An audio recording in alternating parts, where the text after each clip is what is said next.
Halo, kami dari kelompok 2 mata kuliah hidrologi. Sebelum masuk ke materi, kenalan dulu yuk dengan anggota kelompok kami. Yang pertama ada Putri Ramawati, kedua Muhammad Dwi Utomo Haji, 3 Sindu Dwi Pramono, 4 Nina Ayuningsi, 5 Slamet Nurbasid, dan terakhir Nur Fazrin Madia Humala Harahap. Nah, itu tadi perkenalan dari kami, kelompok 2. Sekarang yuk kita sama-sama simak animasi berikut ini yang akan menjelaskan secara singkat dan jelas tentang pembuatan biopori. Jangan di skip ya, supaya kamu bisa paham manfaat dan cara pembuatannya. Yuk kenal lebih dekat dengan wajah-wajah dari kelompok 2. Helikopter, helikopter. Parakoper, parakoper. Oke, langsung aja kita bahas video bioporinya. Pagi yang cerah di tengah kota. Matahari bersinar dengan cerahnya. Awan tipis melayang di langit. Tapi di balik semua itu, kota menyimpan tantangan besar, terutama saat musim hujan datang. Tiba-tiba, langit berubah gelap. Datanglah awan-awan mendung. Dan hujan pun turun dengan derasnya. Dalam waktu singkat, air mulai menggenang. Saluran air tak mampu menampung air. Dan banjir pun tak bisa dihindari. Ada cara sederhana yang bisa kita lakukan untuk mengurangi genangan air, yaitu dengan membuat lubang resapan biopori. Lubang ini membantu air hujan langsung masuk ke dalam tanah, tanpa perlu mengalir ke jalan dan menyumbat saluran. Berikut tata cara pembuatan biopori.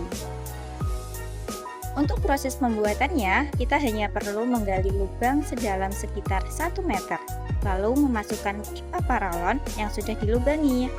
Lubang ini kemudian diisi dengan sampah organik, contohnya seperti daun kering, sisa sayur, kulit buah, dan lain-lainnya.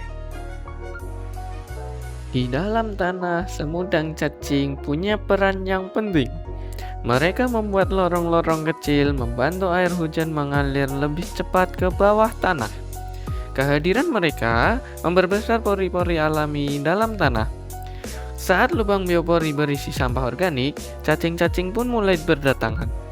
Mereka tertarik dengan bahan-bahan yang bisa mereka makan, dan mereka akan mengurai makanan tersebut. Ketika hujan turun, air yang sebelumnya menggenang di permukaan akan mengalir masuk ke lubang biopori dan meresap ke dalam tanah. Sampah organik yang ada di dalamnya akan terurai secara alami dibantu oleh air hujan, semut, dan cacing. Tanah menjadi lebih subur, cadangan air tanah meningkat, dan banjir bisa kita cegah dari hal kecil yang bisa dilakukan bersama. Beberapa sampah yang mengalami pembusukan dan genangan air hujan yang tidak dapat terbawa oleh lubang-lubang tanah akan diambil lagi dan dijadikan kompos untuk beberapa tanaman. Dengan adanya lubang-lubang biopori yang tersebar di berbagai sudut kota, di halaman rumah, di taman, di pinggir jalan, kita bisa melihat perubahan nyata. Air hujan tak lagi menggenang di jalanan. Tanah menjadi lebih subur, udara lebih segar, dan lingkungan terasa lebih sehat. Banjir yang dulu menjadi langganan, kini bisa dikendalikan hanya dengan langkah kecil yang bisa dilakukan siapa saja. Biopori bukan sekedar lubang, tapi salah satu solusi sederhana yang menyelamatkan kota dari bencana dan membawa kita menuju masa depan yang lebih berkelanjutan. Terima kasih sudah menonton video ini.